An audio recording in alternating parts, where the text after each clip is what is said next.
ఇప్పుడు Jubilee hills ని చేజిక్కించుకోవడం ఎలా, దీనిపైనే ఫోకస్ పెట్టాయి తెలంగాణలోని ప్రధాన పార్టీలన్నీ కూడా. దీనిపైనే అన్ని పార్టీలు ఫోకస్ను మరింత పెంచుతున్నాయి. జూబ్లీ హిల్స్ ఉప ఎన్నిక అభ్యర్థిపై కాంగ్రెస్ కసరత్తు చేస్తోంది. కాంగ్రెస్ ఇన్ఛార్జ్ మీనాక్షి నటరాజన్తో పీసీసీ చీఫ్ మహేష్ గౌడ్, మంత్రులు పొన్నం ప్రభాకర్, వాకిటి శ్రీహరి భేటీ అయ్యారు. ఈ ఉప ఎన్నిక కోసం 3 పేర్లతోటి ఇప్పటికే జాబితా సిద్ధమైంది. ఆ జాబితాను టీపీసీసీకి అందచేయనున్నారు. ఈ నేపథ్యంలో కాంగ్రెస్ నేతల భేటీ ఆసక్తి రేపుతోంది. బీసీ రిజర్వేషన్ల అంశంపై రేపు సుప్రీంకోర్టులో విచారణ జరగబోతోంది. మరోవైపు ప్రభుత్వం తరపున మంత్రులు ఢిల్లీకి వెళ్ళబోతున్నారు.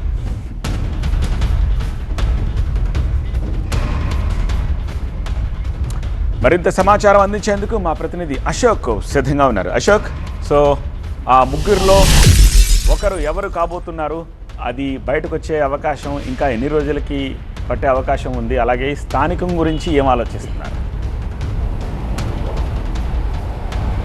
సత్య, జూబ్లీస్ ఎన్నికలకు సంబంధించిన పైన సస్పెన్స్ అయితే ఇంకా కొనసాగుతుంది. 3 పేర్లని ఢిల్లీకి పంపించాలని చెప్పి ఇప్పటికే ఇక్కడ ఉన్నటువంటి రాష్ట్ర నాయకత్వం భావించింది. దానికి సంబంధించి అటు బీహార్ ఎన్నికలకు సంబంధించినటువంటి స్క్రీనింగ్ కమిటీ 6వ తారీఖు భేటీ అవుతున్న నేపథ్యంలో దానికి సంబంధించినటువంటి ఈ ప్రిపరేషన్ మొత్తం కూడా కంప్లీట్ అయిపోయింది. ఢిల్లీకి 3 పేర్స్ పంపిస్తారు.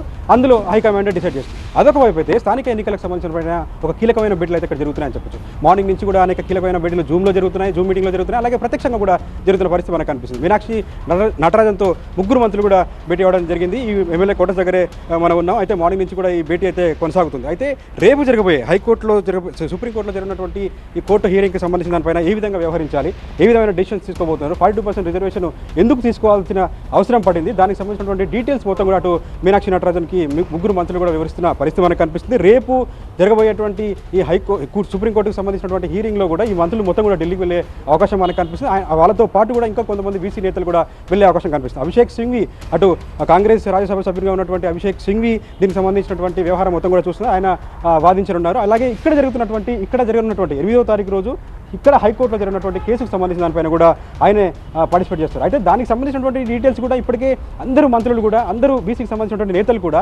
అటు ఇంప్లీడ్ కావాలని చెప్పి భావిస్తున్న నేపథ్యంలో దానికి సంబంధించిన ప్రిపరేషన్ కూడా మరొక వైపు కొనసాగుతుంది. మొత్తానికి అయితే స్థానిక సంస్థల ఎన్నికల్లో 42% రిజర్వేషన్ అనే అంశాన్ని ఏ విధంగా ముందుకు తీసుకెళ్లాము, దానికి సంబంధించినటువంటి అనుకూలతలు, ప్రతికూలతలు, రేపు వచ్చే జడ్జిమెంట్కి సంబంధించిన దానిపైన కూడా, దాని తర్వాత ఏ విధంగా స్టెప్ తీసుకోవాలి అనే దానిపైన కూడా హైకమాండ్ క్షుణ్ణంగా పరిశీలించినట్టుగా తెలుస్తుంది. అందుకే ఈ మీటింగ్స్ని ఏర్పాటు చేసుకుంటుంది. సో ఆ మీటింగ్స్లో భాగంగా మంత్రులు కూడా పార్టిసిపేట్ చేయడం జరిగింది. అలాగే డిప్యూటీ సీఎం కూడా కొంచెం క్రితం కూడా ఇక్కడికి రావడం జరిగింది. మొత్తానికైతే రాహుల్ గాంధీ ఏదైతే నినాదం తీసుకున్నారో ఆ నినాదాన్ని ముందుకు తీసుకెళ్ళడం దానిపైన పూర్తి స్థాయిలో ఒక నిమగ్నమైన పరిస్థితి మనకు కనిపిస్తుంది. సత్య, రైట్ అశోక్.